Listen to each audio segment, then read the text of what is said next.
Margaret, long time no see. Victor? Hey, we're missing some folks today.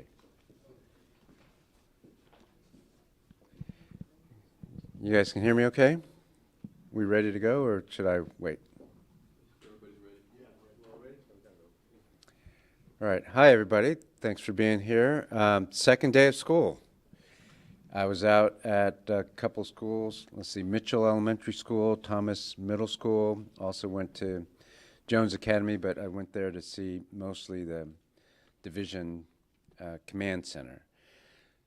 Another good day of instruction. I've been very impressed with the teachers and the principals and their preparation for instruction that they did all summer, or most of the summer, and then the last couple weeks, and with more intensity to get ready for the school year. So we had a good day of instruction yesterday, and then again today, which is a main focus and job of the district, is to provide 180 student-teacher contact days of high-quality instruction. And that started yesterday and continued today, so very impressed with what I saw. We had a much better start this year than last year. Facilities, 274 schools open today. We didn't have to close any. I told you yesterday, it's going to be a fight every day through the rest of September and probably well into October. But we were able to keep all the classrooms, not all the classrooms, but all the schools cool enough to where the kids had a comfortable learning environment. Every day there's going to be some classrooms here or there that get warm, and we might have to move some kids. But we did not have to close any schools today. Again, that's a feat every day for our maintenance department to keep the air conditioning units going. We're holding steady at, we have, I think, a total of 30 vacancies right now, but we also have about 23 extra teachers. They just don't fit the vacancies. Like 5 of those vacancies are JROTC. I think several are career tech ed specialized positions. I think 8 or so are special ed certified positions. So while we have 30 vacancies, we actually have 23 or so extra teachers. So that's good, because there's 10,640 teachers, so our kids are not being deprived of an excellent teacher even in the first couple days of school. And then finally, before I get to your questions, we had a much better day with transportation. We know that that's a concern. 9,000 kids, when we get up to speed here in the next few weeks, at least 9,000 students will ride the buses, and we know for 3,000 of them, they're here for the choice program. And we know that some of them did not get routed. I think we're making good headway on that with all kids getting routes. Now, keep in mind, every day, kids enroll, and they will enroll for the next 3 weeks, and those kids will not have bus routes, and they'll be asking for bus routes. And so there'll be some changes. I said that yesterday, and that will continue. But we fielded a lot more calls in the call center, was able to respond a lot more to all the requests or questions coming in, and so we think we're making good headway. I'll say again, though, the transportation system has been problematic for years, and we're trying to change the entire system, not just the number of routes. We're trying to optimize routes, so we're going to continue to work on that. So even after all the kids enroll and all the kids have a route, we'll still be working on route optimization and trying to improve the system. And that's going to take some time. In the meantime, again, parents or anybody can go to their school or the transportation number and try to get their answers.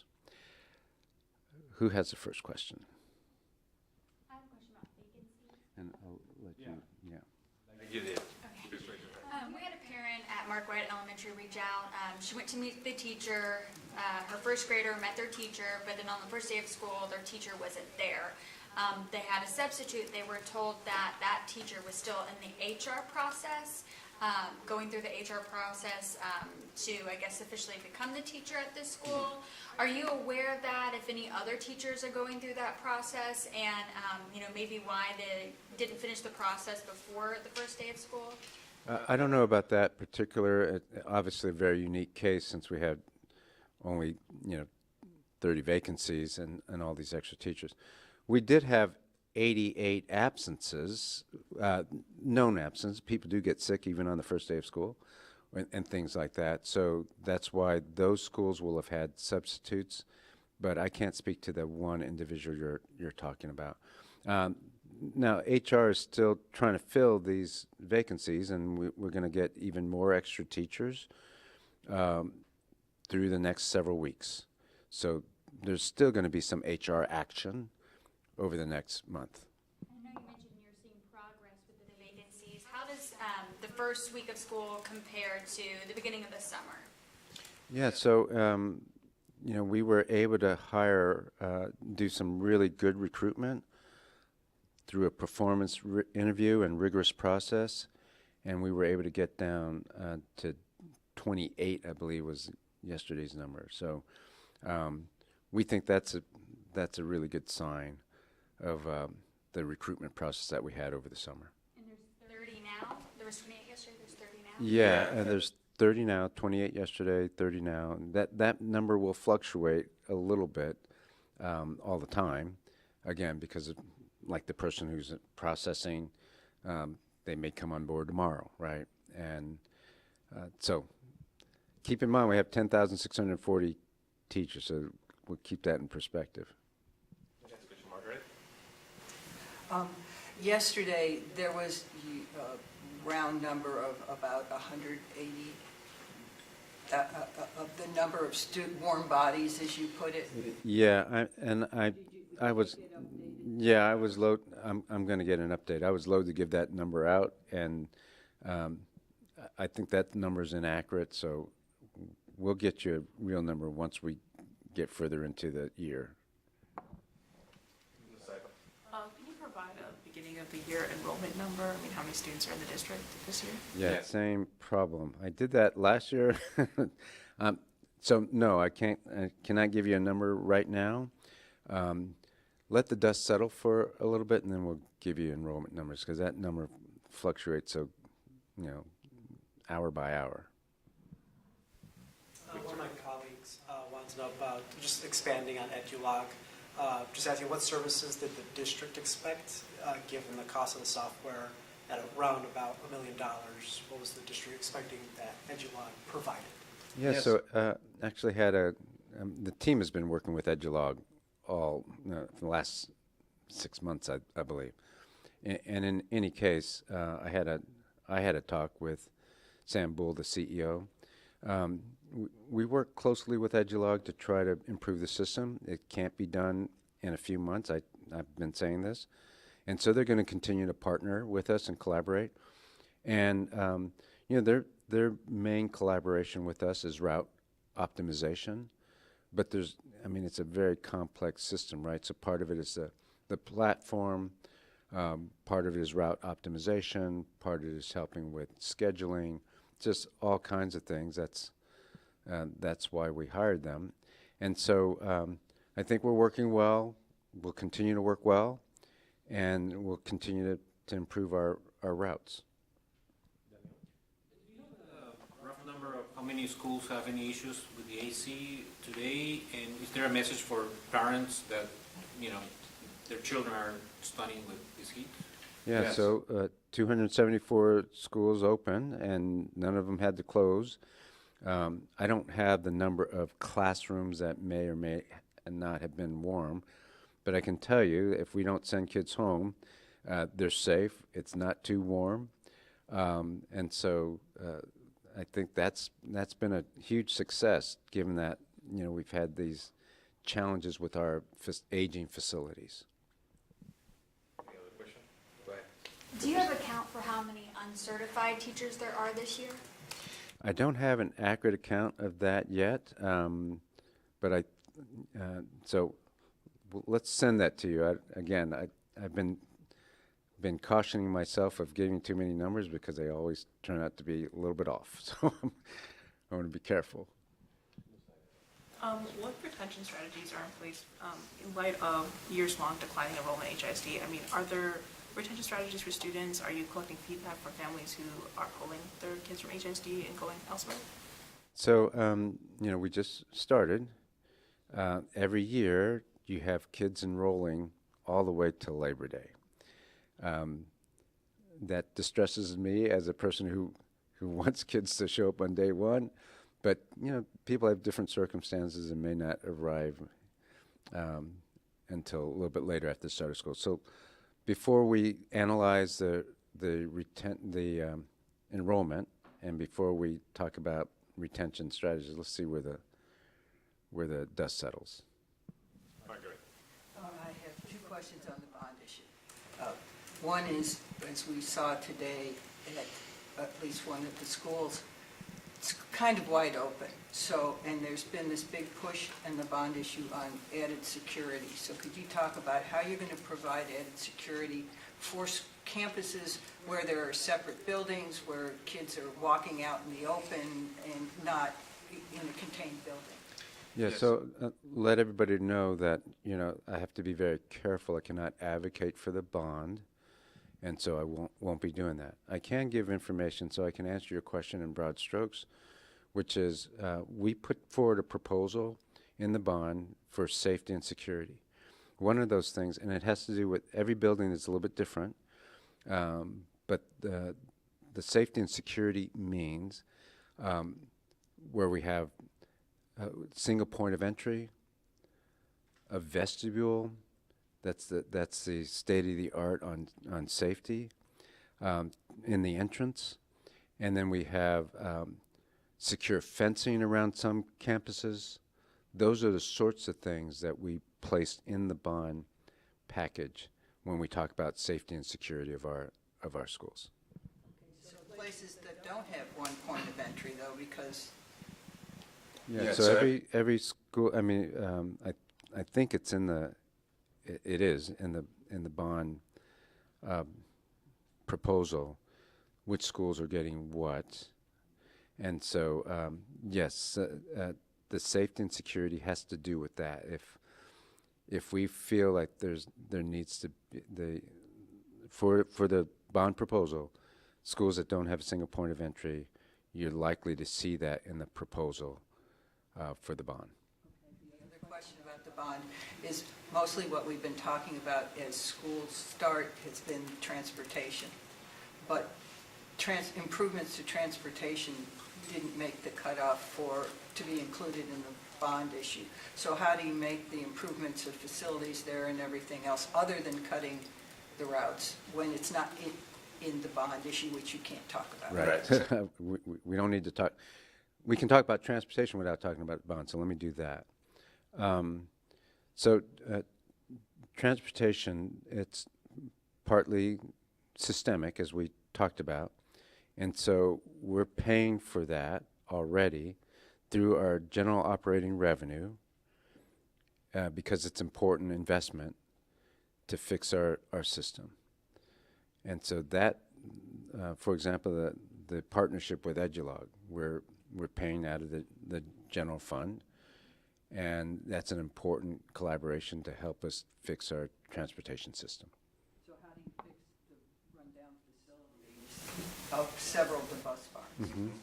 So what we did last year when I visited the bus barns, you'll remember, I was frustrated with the facilities being old, cramped, and so we've already moved some more modular construction to two of the sites, and have shifted some of the operations to those newer, better modulars. So we still have work to do on the facilities for transportation, but that's what we've done so far. Any other question? Some parents have reached out to us with concerns about landscaping issues or tall grass and debris near some of the schools. One of them is T.H. Rogers and J. Herrera Elementary School. Some parents have even taken upon themselves to help with some landscaping. Are you aware of these issues, or is it just do anything to help with that? Yeah, thankful for any community members who have helped out, and I know there's principals have organized not landscaping, but beautification projects or grass cutting or moving this or that. But our maintenance team has been able to cut all the grass prior to the Monday. There's still some grass that's, what do you call it when the grass is already cut but it's lying on the ground? So, yeah, there's some dead grass, thank you, Margaret, on the ground, but we're working our way through that as well. Keep in mind, guys, we lost most of July. Not only was it a derecho, and we had to get rid of that debris, then there was a hurricane, we had to get rid of that debris, and we had to move trees.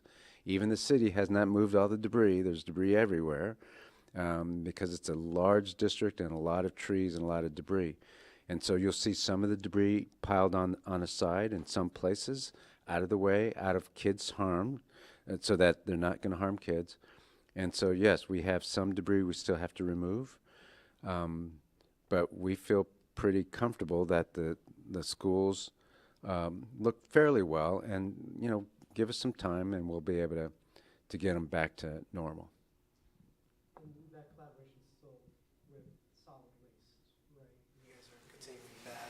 Yeah, there's been a number of groups that we've worked with. The city has helped, the county has helped, and so yeah, we've had a lot of collaboration. Yeah. Does HISD plan to release its campus ratings now that ratings have been paused? Yes, is a short answer. Look, we think we and other districts should be transparent, especially with data and especially with accountability.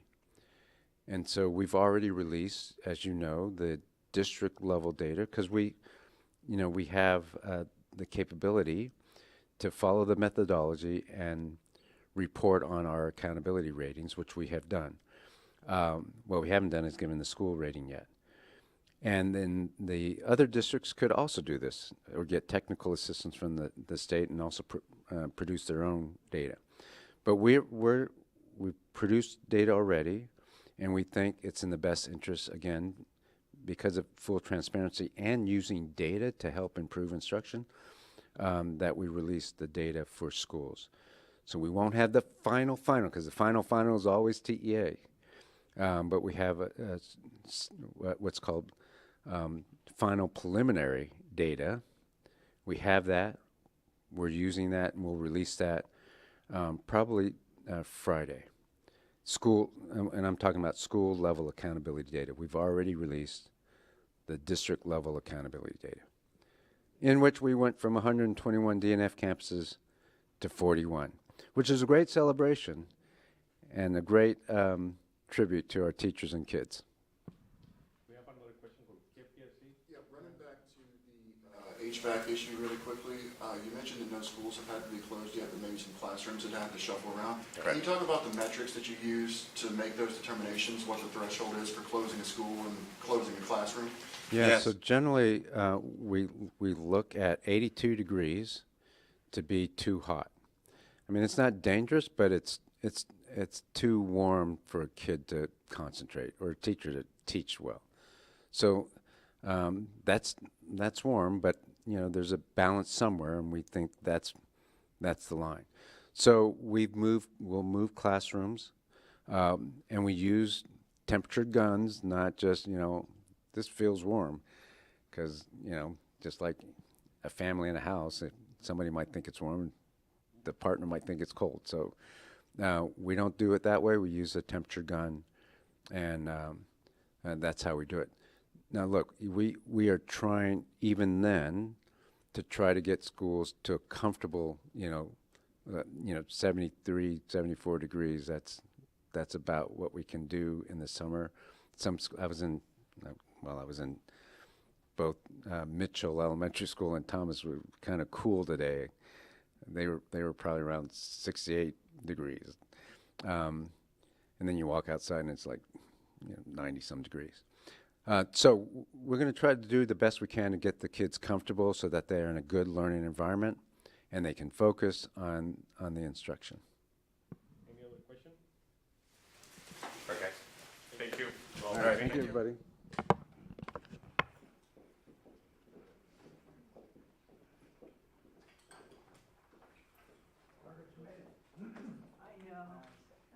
Thank